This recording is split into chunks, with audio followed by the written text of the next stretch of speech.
You know that old expression, it's not my night? It hasn't been his so far. I don't know if the legs are a little bit heavy. Sometimes having to hang out all day and play doesn't exactly play to your advantage, but it's been a tough go for him. And every time he looks up, somebody's there defensively. That was the same case on that play. The play action fake. They'll look to throw. And look at this. They get the turnover they needed. It's intercepted. Darius Slay with a pick. And he will bring it back. An interception return for a Lions touchdown. This game, it's been defensively oriented on both sides, so I guess it stands to reason that the play of the game comes on defense. So it's my kind of game. You know that. That's Anytime right. we have That's a right. defensive battle, but that, as you said, it stands to reason that's the way the game tilted. Someone had to make a big play, and the way the defenses were dominating, that's exactly what we got.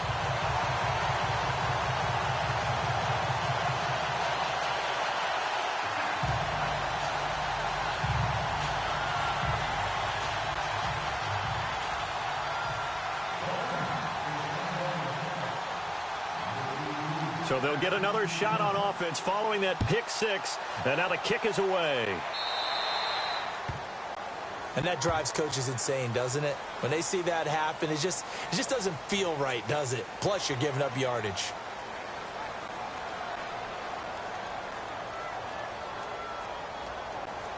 And, of course, the quarterback in this situation, he's realizing time is becoming a factor. Let's see if they can get some points on the board here late.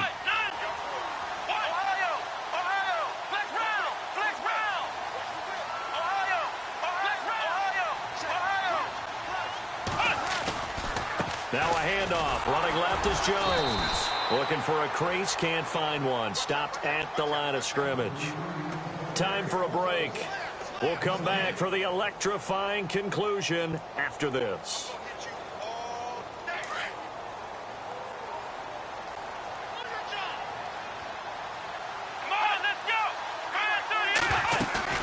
They'll look to throw. And he can't get a throw away. He's taken down. Preston Smith in there to drop him as the clock continues to roll. He didn't get rid of the football there, took the sack, although that's easier said than done. He can't just chuck the thing sideways into the seats. No, he really can't, because you're not afforded total protection as a quarterback. You have to get outside of the tackle boxes as defined by the NFL, meaning wherever your tackles operate normally, get outside of that. And the ball that you throw has to get back to at least the line of scrimmage. Otherwise, you face an intentional grounding call. And he couldn't hang on to it through the contact. Incomplete. Two huge plays there down the stretch. The sack on second down. Now they force the incompletion. That's going to lead to a do-or-die fourth down. And they look like they've got the confidence right now that no matter what gets thrown against them, whatever play gets run, they have the ability to shut it down. They are just brimming with it right now.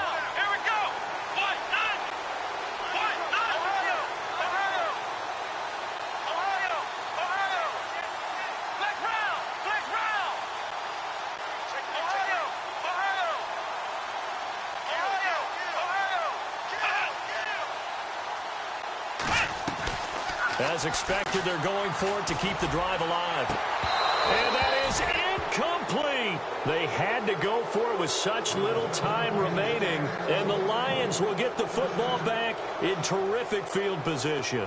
Here's the Lion offense now as they get ready to take over. They have the 3-point lead. Defense did their job. Now, late games. Although it looks good, you know the coaches, they haven't counted this as a victory yet. I agree with you totally. Big applause for the defense, but no one is taking their headset off on the sidelines. They don't believe this game is over. The offense has to close this one out by taking care of the football. And they'll try to close it out now. So nothing there. I don't know that that's all in the back, though. You got to look at blocking there, don't you? I would agree with that totally. At some point, they have to win at the point of attack. Instead, it was the defense getting it done again and holding them to no gain. Again, it's Abdullah. And nowhere for him to go again. He'll get back to the line of scrimmage. That's it. And now the Packers going to take another timeout. That'll be their second, so one more chance to stop the clock here. And we'll be back. The Lions on third down. They've converted 4 times out of 6. Not bad. This is 3rd and 10. They'll set up a throw. Eluding the pressure, and he can't get a throw off. He's taken down. What a huge play at this point in the game. Jake Ryan able to drop him for a loss of 2, and that'll bring up 4th down.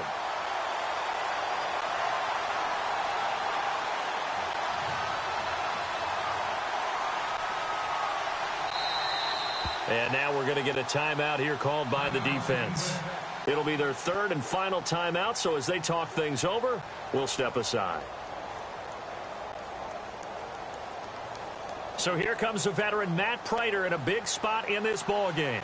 This will be from 56 yards out. And he missed it. It's no good. And this score will stay right where it is. Well, this winds up an empty possession. Everything looked okay. He just never got the ball on target. And knowing him, he'll be disappointed with that effort.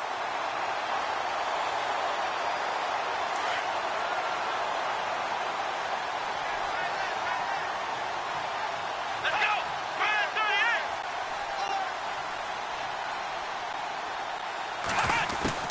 He'll look to throw. Caught on the right side by Adams. And he'll take it down shy of the 45 at the 46. A good pickup there. 8 yards on the first down completion. It drives some people crazy to see those short throws underneath. They've got to find a way to gash the defense downfield. He's back to throw. And his throw is incomplete. Now we're in the situation where the quarterback's got to take full charge of his huddle. Got to totally command it, make sure all eyes are on him. All focus is locked in. Going to call multiple plays and go over different situations and scenarios to make sure everyone is on the same page.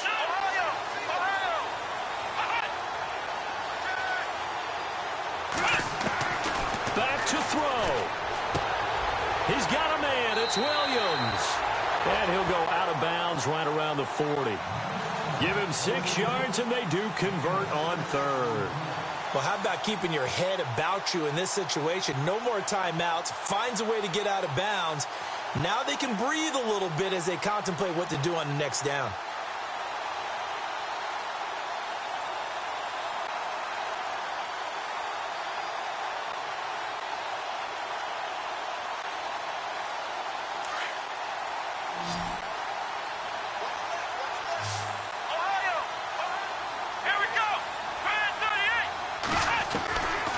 To throw. And he checks this one down to Williams. And he gets it down to the 32. It's an 8-yard pickup, and that'll make it 2nd down. You have no timeouts. You absolutely know you have to get out of bounds. That's been practiced many, many times. Can't afford to blow it in this situation. And that winds up incomplete. And now only 5 ticks on the clock. And likely just one final go at this now. So now one of the biggest kicks of the night is forthcoming. And the clock will now stop as a timeout is called with 5 seconds left.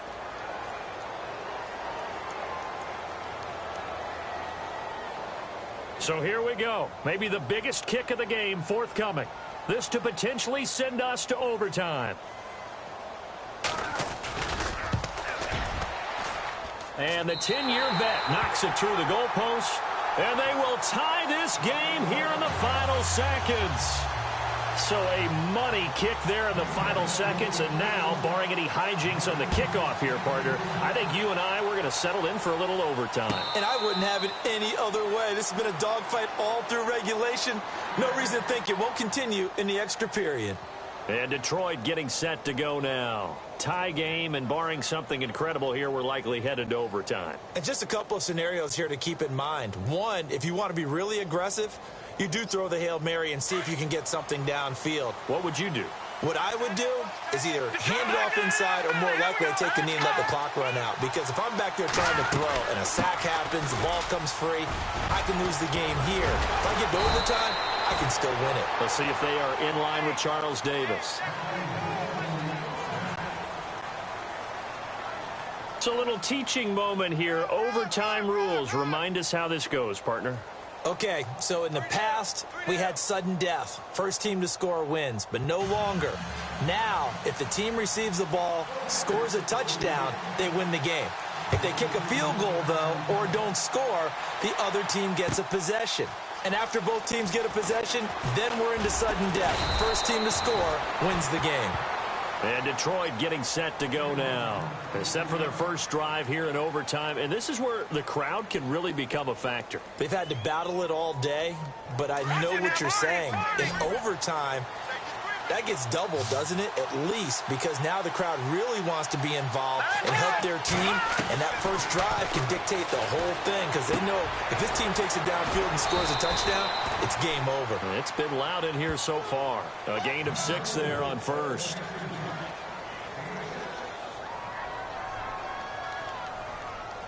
4 yards remaining now on second down.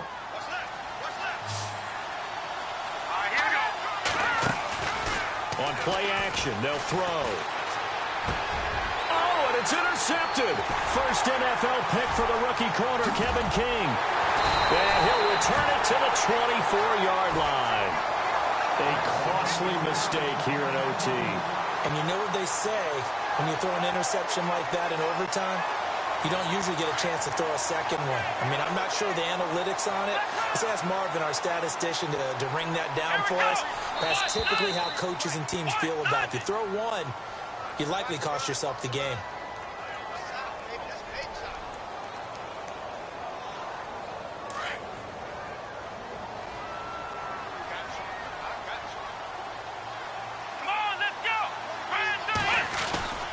After the penalty, it's Jones. And nothing doing. He's immediately taken down at the line of scrimmage. No gain on the play there. Second down. All runners count on their eyes to find the gaps and creases, to find open space. There was absolutely none on that one. Totally swallowed up on that play.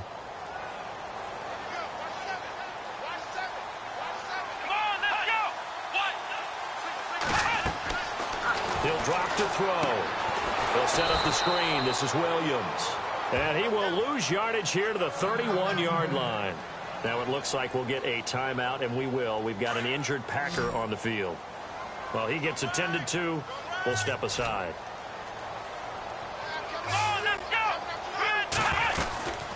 On third down, here's Jones. And he'll take this inside the 30 to about the 29, maybe the 28-yard line.